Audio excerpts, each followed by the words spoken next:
First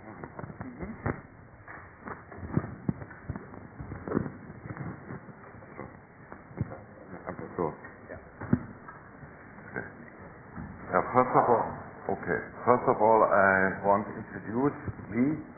I'm not here as one person because we are making an architectural magazine called Altfluss, and we are preparing an issue about this debate, and so we come as a group, Anlin and Go and some others of our staff, and we are very interested in this debate, and so this was a chance to participate with all the authors. We have written a draft for this outcoming issue, and we will read this together, Anlin and Go and myself, and so maybe it's hopeful for the further discussion.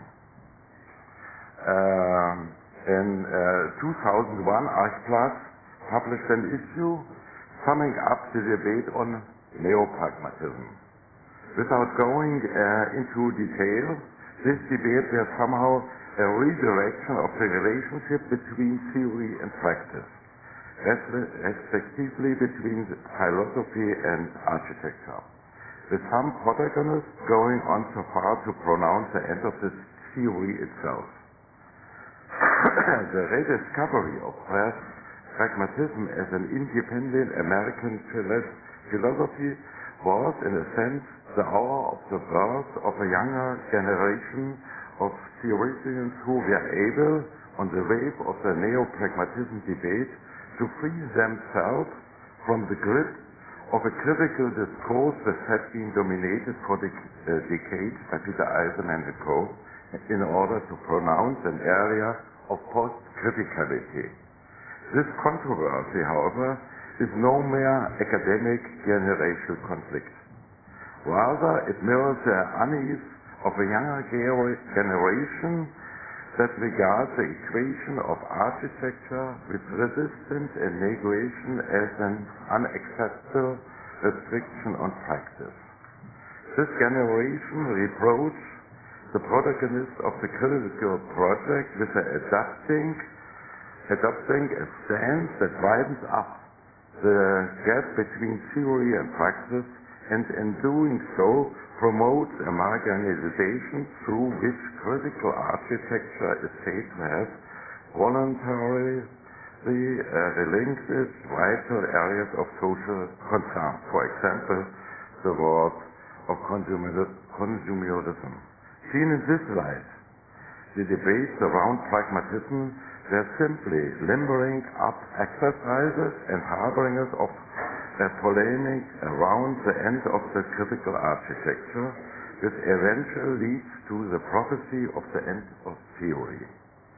With the projective architecture that has been called for now by Sommer and Whiting, one orientated toward projects, effects, and performance instead of criticality.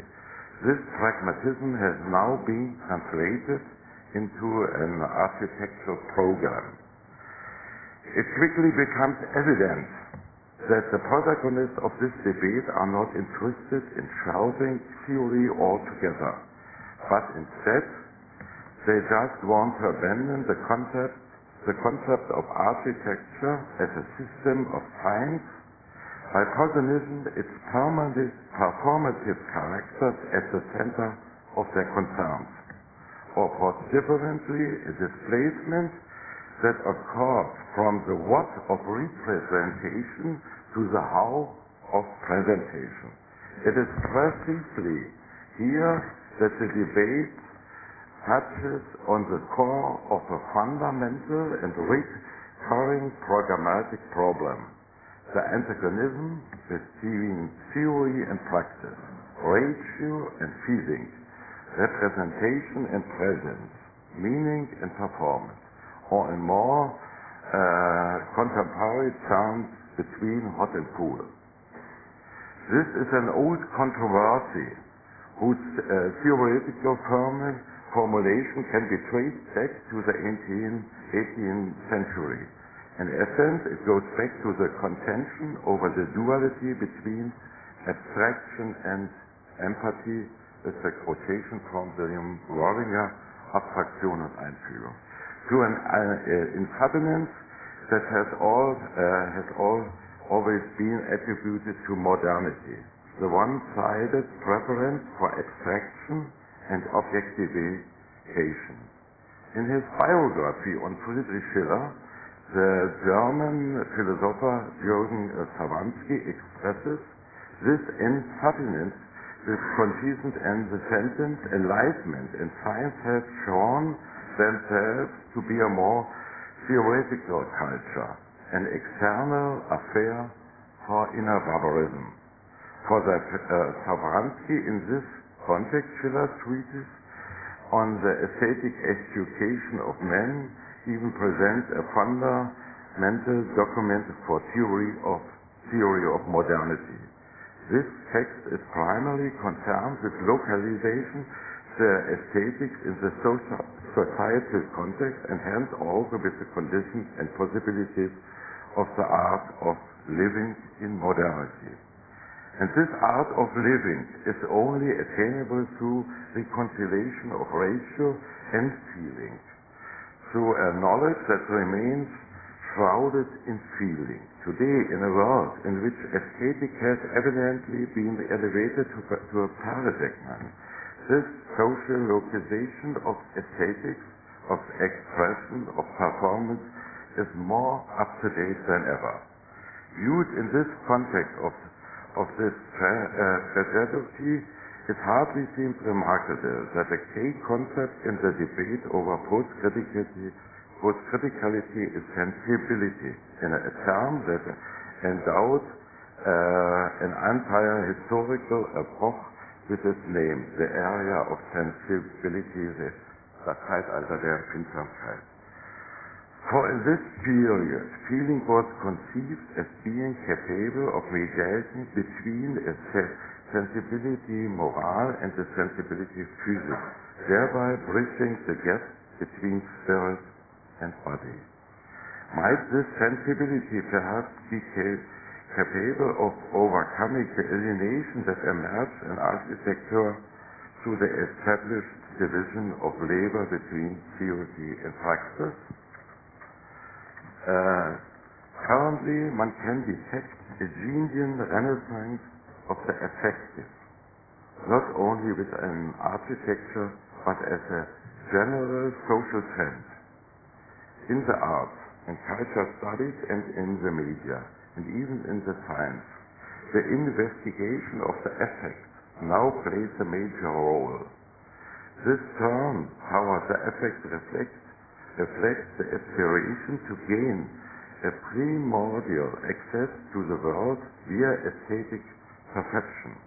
For architecture, this means that supplanting a reflective critical practice based on interpretation, the performance of architecture now comes into focus, in the sense that architecture is held to be capable of projective alternative ways of life instead of merely criticizing existing ones.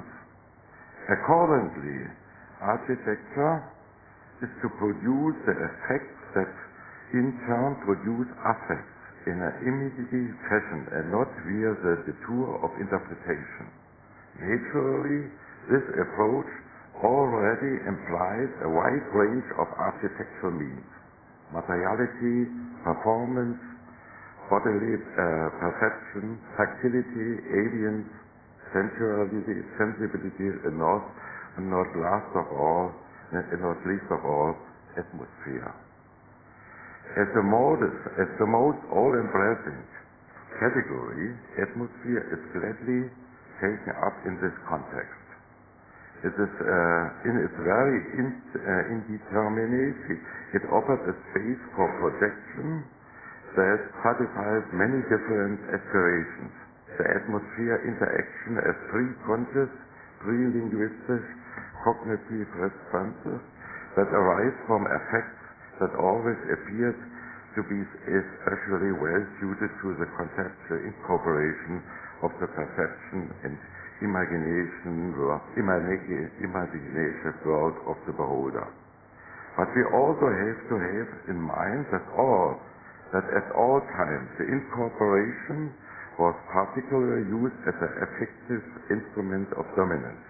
For millennia, religion and politics have taken the advantage of atmospheres, of the success and of the power. What is new and noteworthy about the interest in atmosphere is the individual aspect which now steps into the foreground. Hence, the protagonist opposed critically advocates the production of individual, plurivalent and synesthetic possibilities of reception. In place of the conventional conception of the atmosphere as a accessory and decorative amplification, now its identificatory potential, its capacity to convey is the spirit and essence of a way of life is addressed. It is precisely at this point that atmospheric gains its social relevance, because atmosphere has essential effects within a Western visually dominated culture. They have assumed function related to authentication. In a world that has disintegrated into subcultures, the authentic, which has the capacity to convey the aura of things, become increasingly important.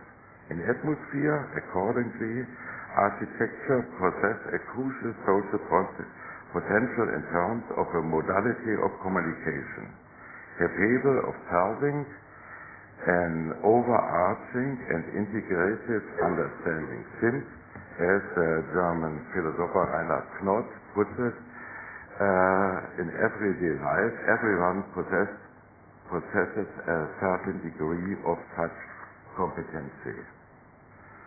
But regarding the indeterminacy of the term atmosphere, it might be more illuminating and more to the point than to speak with Hans Ulrich Gumbrich about the production of presence.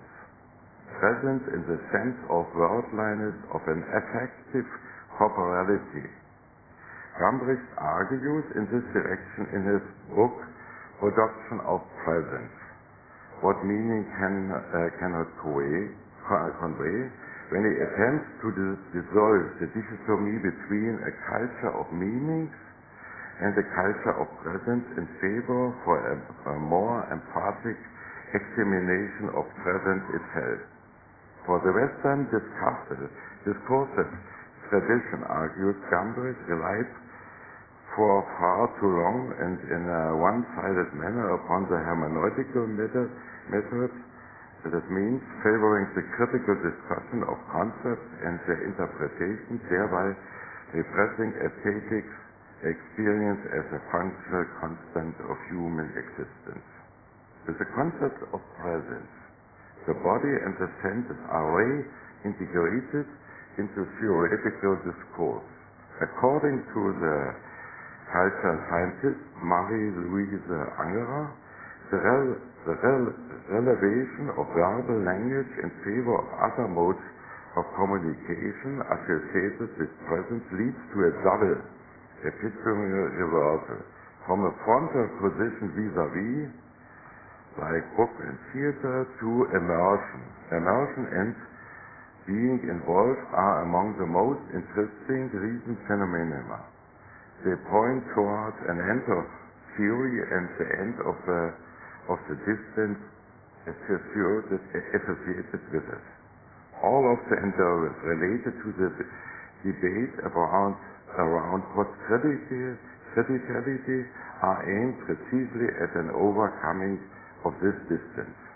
When Robert Sommer and Sarah Whiting proposed an opposition between hot versus cool, and emphasized the performative dimension of architecture, and Sylvia Levin wants to refound architectural theory in the spirit of criticism, describing the relationship of critic to designer as one between lovers, calling for a critique passionnée, then they all point towards proximity, involvedness, Zeitgenossenschaft, that is characteristics of these surroundings. And further on, I hope it's a better English.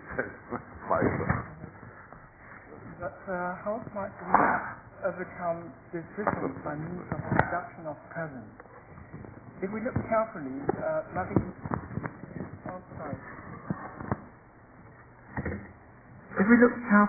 Marie-Louise Angerer has provided us with two crucial catchwords: immersion and becoming involved. In architectural terms, these are the keys to the creation of immersive environments. And according to philosopher Peter Sloterdijk, architects do nothing else but in theory, because architecture is before anything else the design of immersion. And building houses is a problem of love, he says, because architecture is a place where we must open ourselves totally and surrender.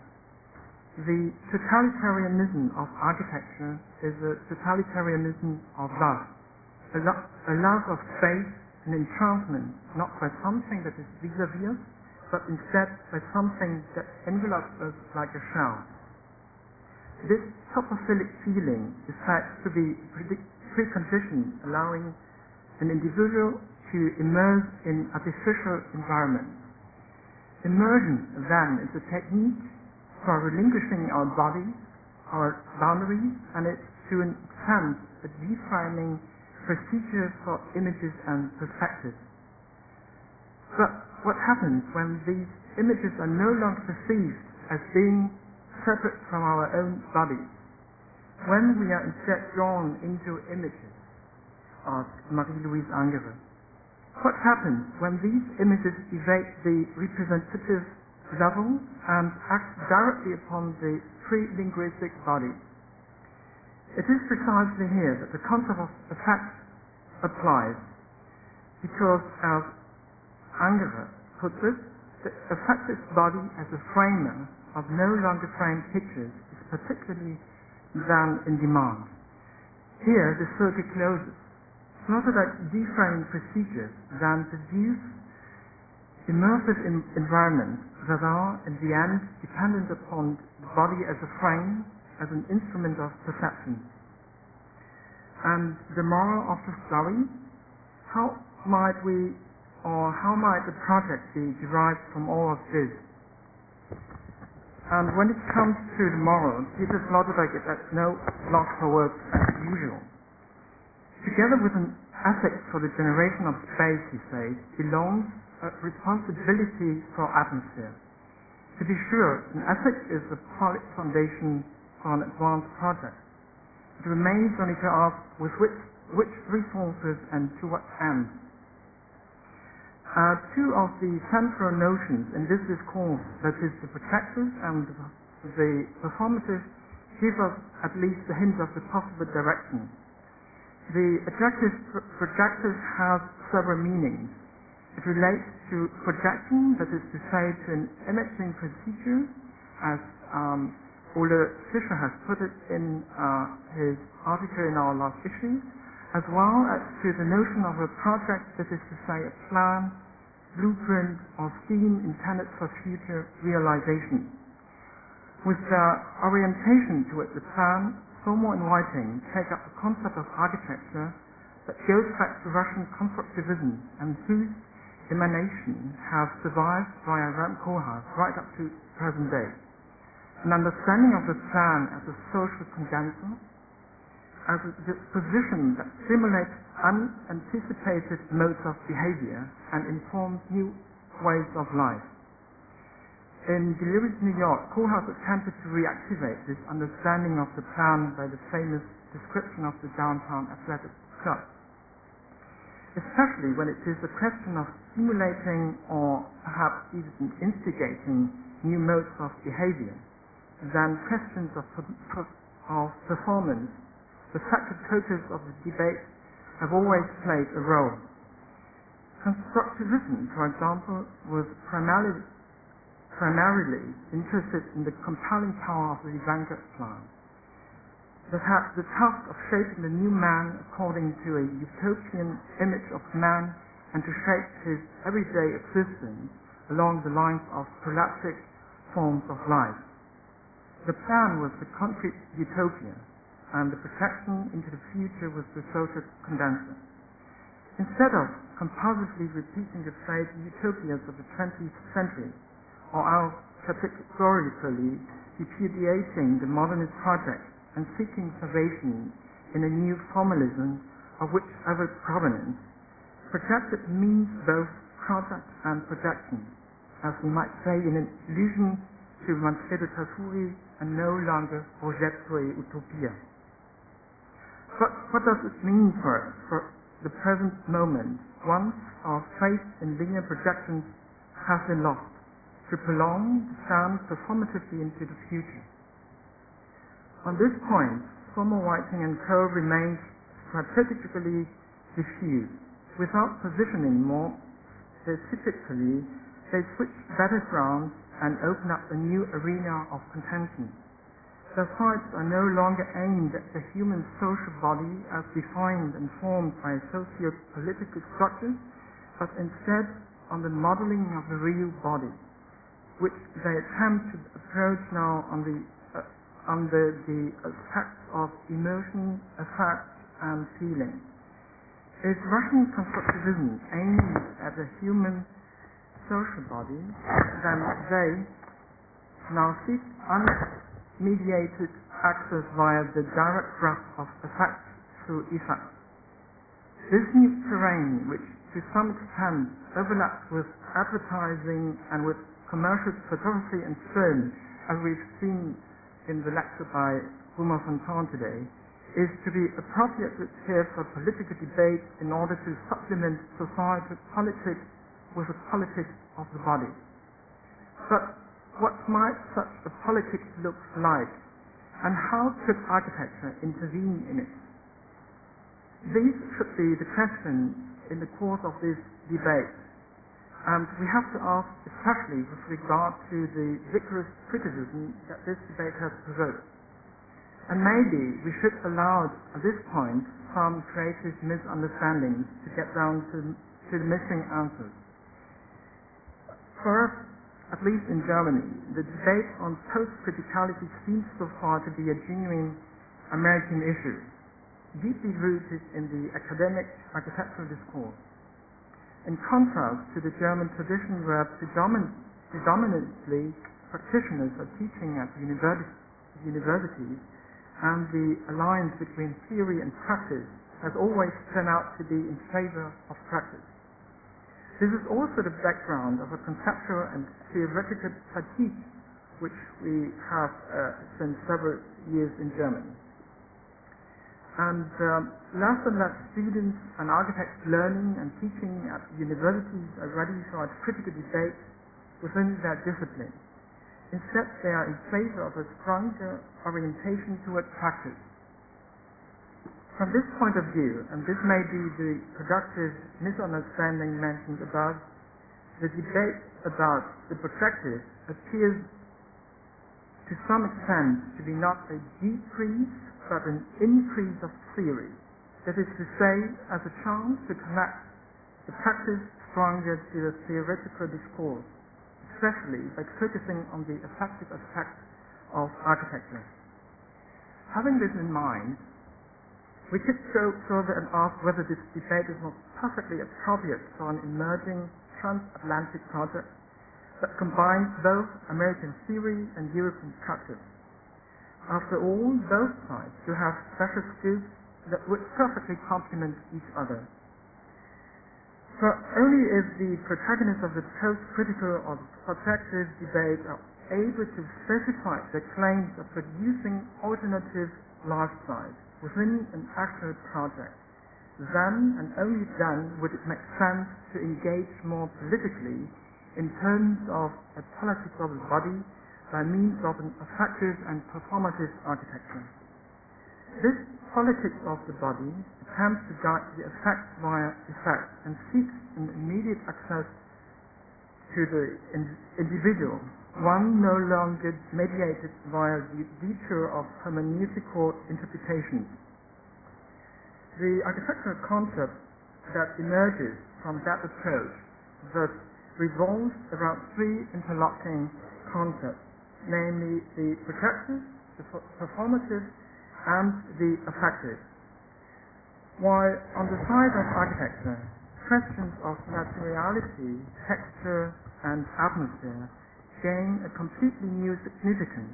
On the side of the beholder or user, there is the question of contextualization, or in historical terms, that of sensibility. But with the possibility of a new social relevance, there is also the danger arising from an architecture of material seductiveness, or polemically of material effect. A danger that lies in its aspiration to guide the effect, in its proximity to the hidden persuaders of advertising, marketing, and behaviorism.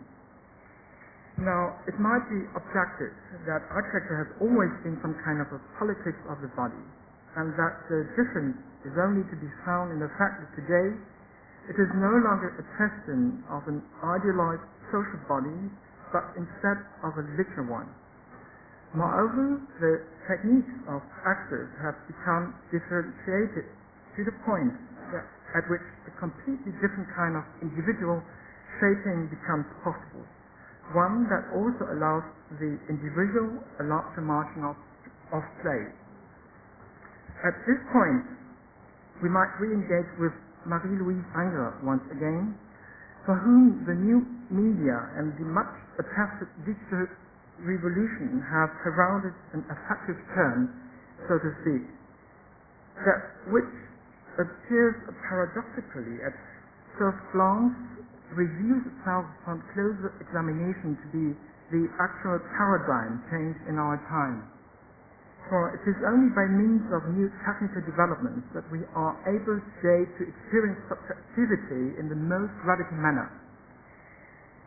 For in fact, as Anger says, it was the digital revolution that heralded the turnabout from language to affect and feeling.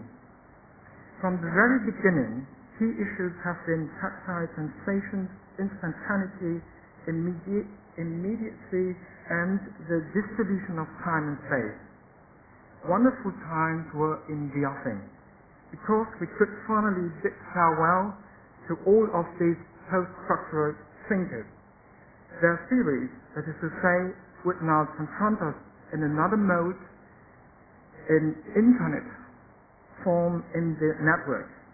Seen in this way, the death certificate of theory issued so many times now appears invalid. We should not be lamenting the death of theory, but instead celebrating its absorption into practice and its performance. So in that sense, after theory is before theory. Thank you.